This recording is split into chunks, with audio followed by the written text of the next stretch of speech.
एक मिनट। नमस्कार, राम राम, दुआ सलाम। मैं हूं आरजे कार्तिकेश और आप देख रहे हो मेरा यूट्यूब चैनल आरजे कार्तिकेश। तो सब्सक्राइब बटन दबाना ना भूलना और साथ ही साथ बेल आइकन भी दबा देना। Thank you so much. नमस्कार, राम राम, दुआ सलाम। मैं हूं आपका अपना आरजे कार्तिकेश और आप सभी का स्वागत करता हूं मेरे इस यूट्यूब चैनल पे जिसका नाम है आरजे कार्तिकेश।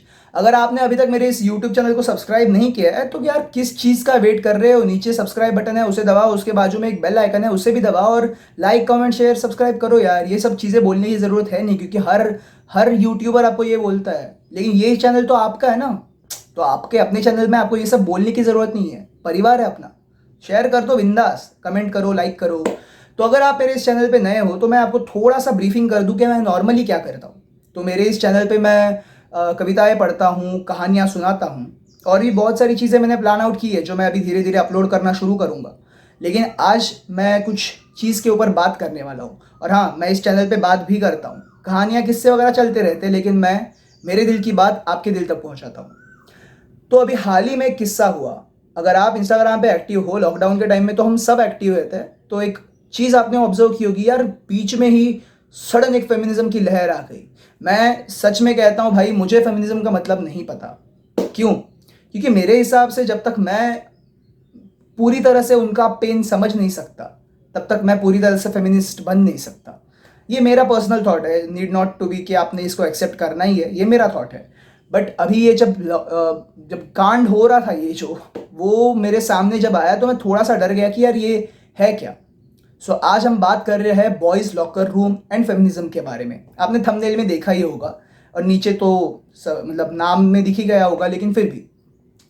तो ऐसा हुआ कि कुछ दिनों पहले, 2 या 4 दिनों पहले इंस्टाग्राम पे एक लहर आ गई जो था बॉयज़ लॉकर रूम का। और उसके वजह से मानो इंस्टाग्राम की तीसरी आँख खुल गई।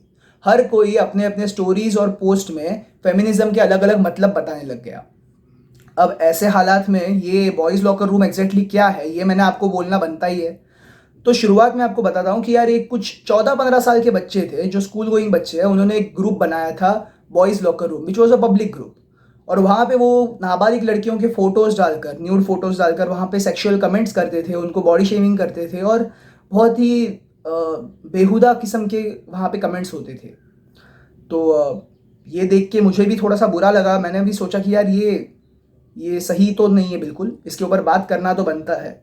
लेकिन देखो, like to be frank and to be a man, I would straight away say कि हाँ, हर मर्द कभी ना कभी कहीं ना कहीं लड़कियों पे कमेंट्स पास करता है।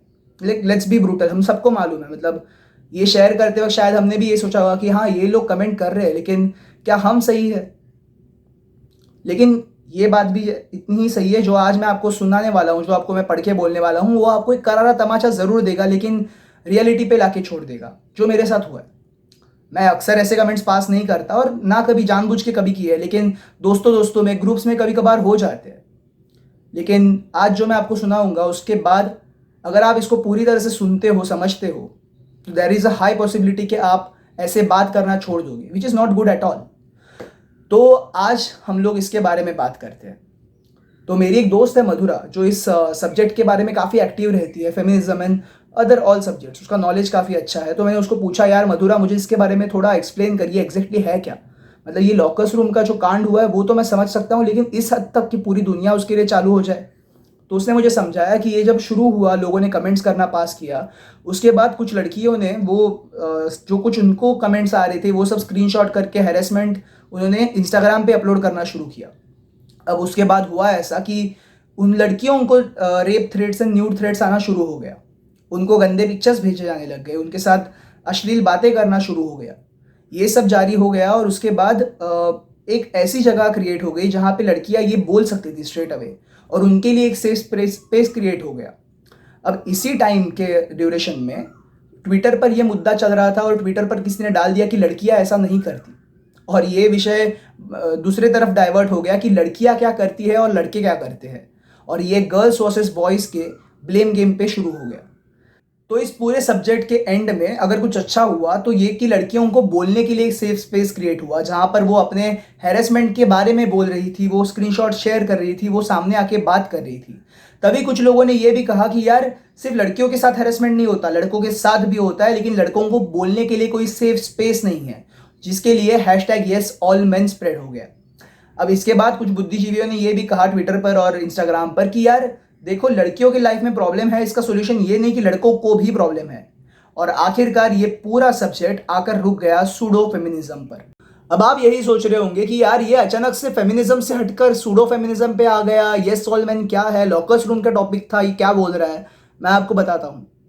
पेट्रियार्की की शिकार हर वो बच्ची है जिसे स्कूल जाने से रोका जाता है, जिसके घर पर ही उसके साथ बलात्कार होता है, और शिकार तो वो लड़का भी है जिसके मुंह पर हाथ रखकर उसे ये कहा जाता है कि मर्द कैसे बनते हैं, मर्द रो नहीं सकते, मर्द को दर्द नहीं होता। जब उसके साथ सेक्सुअल असॉल्ट होता है तो उससे ही उल्टा सवाल किया जाता है कि तुम्हारे साथ कैसे, तुम तो मर्द हो, तुम तो ये सब रोक सकते थे। हमारे बीच में ये सोच आई कहां से? हैरेसमेंट हमारे बीच नॉर्मलाइज हुआ कब? हर चीज का यहां पर धंधा बना हुआ है, छोटे बच्चों से लेके कुत्तों तक का यहां पे रेप होता है। सोच तो मानो इनकी घुटने में नहीं नर्क में गिर गई हो। अब हमारा ये काम है कि उस सोच को नर्क से उठाकर बाहर लेके आए। पर ये सब होगा कैसे और ये सब होगा कब? ये सब अब होगा, ये सब आज होगा, अगर हम एक छोटा बदलाव खुद के अंदर लाए। अगर हर उस लड़की को माँ, बहन, बीवी, बेटी या उनसे बढ़कर आगे जाकर हम उसे एक इंसान कह के देखें, या सिर्फ एक इंसानियत की नज़र से उसके देखें, और जेंडर और ये सब चीज़ों को हम अगर बाजू में कर दें, तो ये चेंज आ सकता है। उसी तरह हर उस लड़के को हम इस नज़र से देखें कि यार तुम भी रो सकते हो, तुम्हें भी रोने का हक है, तुम्हें ये सब सोशल शो ऑफ के बीच में खुद को जकड़ कर रखने की ज़रूरत नहीं है। तुम बात कर सकते हो, जो तुम सह रहे हो तुम कह सकते हो। मैं तुम्हें सुनूंगा, मैं तुम्हें सुनूंगी। अगर ये हम एटीट्यूड हर किसी के बारे में रखते हैं, हर किसी के प्रति ऐसी सहानुभूति रखते हैं, तो कोई ज़रूरत नहीं, कोई पॉलिटिशियन, कोई लीडर हमें तोड़ नहीं सकता, कोई हमें अलग कर नहीं सकता, अगर बस हम इंसानियत की भाषा बोलना सीख जाए। और जब ये सब होगा तब हम कहलाएंगे real feminist, who thinks and who says equality for all and justice for all. आज इस कोविड-19 की सिचुएशन में जब हम सब घर पे बैठे हुए हैं, अब इंसानियत की लैंग्वेज हर किसी को समझ में आ रही है। हर कोई कहता है कि यार ये जात धर्म ये सब नहीं होना चाहिए। अगर ये सब ना हो, सिर्फ इंसानियत ही इंसानियत हो, तो कैसा होगा, वो दुनिया कैसी होगी? बट टू बी फ्रैंक, ये सब प्रैक्टिकली पॉसिबल मालूम नहीं। बट ये जो मैंने आज कहा है, जो कुछ आपने मेरे तरफ से सुना है, जो कुछ मेरी दोस्त मधुरा ने यहाँ पे कहा है, वो सब कहीं ना कहीं थोड़ा सेंस तो बिल्कुल करता है। तो इसी के साथ मैं आपको इस नोट पे छोड़ना चाहता हूँ। उम्मीद करता हूँ कि यार एक छोटा सा चेंज, कि खुद इस नज़र से लोगों को देखना कि यार तुम कोई हो और तुम एक इंसान हो। तुम जो कोई हो वो बाद में हो, लेकिन मेरे लिए सबसे पहले तुम एक इंसान हो। और इंसान की नज़र से जब मैं तुम्हें देखूंगा, परखूंगा, तब मैं तुम्हें जज नहीं करूंगा। जज करना अगर हम छोड़ दे तो काफ़ी बड़ा चेंज अपने बीच में ला सकते हैं। मैं ये नहीं कहूँगा कि यार मैंने कभी किसी को जज नहीं किया, मैंने भी किया, लेकिन धीरे धीरे इंसान जैसे जैसे स्टेप्स आगे बढ़ाता है, अपने अंदर चेंज लाना उसके हाथ में होता है। तो आज इसी नोट पे मैं आपको छोड़ के जा रहा हूँ। अगले वीडियो में 2 दिन में मैं आ ही जाऊँगा, लेकिन तब तक के लिए आप सुनते रहिए मुझे on my YouTube channel @Kartikesh भाई, RJ कार्तिकेश। आप सब्सक्राइब कर सकते हो, नीचे मुझे बेल आइकन में भी प्रेस कर लो आप, मतलब आपको मेरे अपडेट्स मिलते रहेंगे। और नीचे डिस्क्रिप्शन में मैंने मेरा सोशल मीडिया हैंडल्स का एक पैरा लिख के रखा है, जहाँ पे मेरे इंस्टाग्राम से आप मुझे जुड़ सकते हो, फेसबुक पे आप मुझसे जुड़ सकते हो, बात कर सकते हो, आपके थॉट्स, आपके आइडियाज शेयर कर सकते हो। और कमेंट में मुझे बताइए इस वीडियो के बारे में आप क्या सोचते हो, और इसे आप लाइक करो ना करो, लेकिन शेयर ज़रूर करो, क्योंकि यार ये अगर मेरी सोच बदल सकती है तो कहीं ना कहीं थोड़ी सी सोच आपकी भी बदल देगी। और क्या मालूम, अगर आप जिसे ये शेयर करोगे उसकी भी सोच थोड़ी बदल जाए। ये थोड़ी थोड़ी सोच हमें बदलानी है, धीरे धीरे ये बदलाव आएगा और एक दिन ये सब सच हो जाएगा।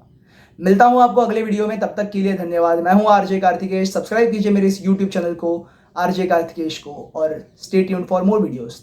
Thank you so much.